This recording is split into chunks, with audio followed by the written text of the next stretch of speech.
Vazirlar tuman tashkilotiga tushib, hokimlar bilan ishini to'g'rilasa, natijada mutlaqo boshqacha bo'lar edi.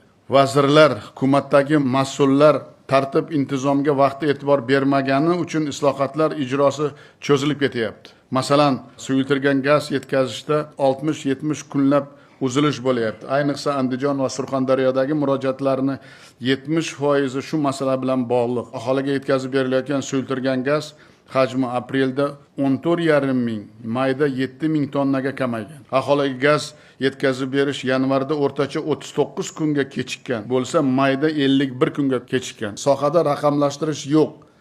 Shu yilning o'zida Hudud gaz prokuratura bilan hamkorlikda 6 mingda ballon, 77 ming tonna suyultirilgan gaz saqlanayotgan 116 ta bunkerni aniqlab, noqonuniy savdoga chek qo'ygan. Sultanov Mirzo Mahmudovga savol: issiq kunlarda gaz shuncha muammo bo'lsa, qishda odamlar qozonni qanday qaynatadi? Ikkita rahbar 2 haftada yechim topsin.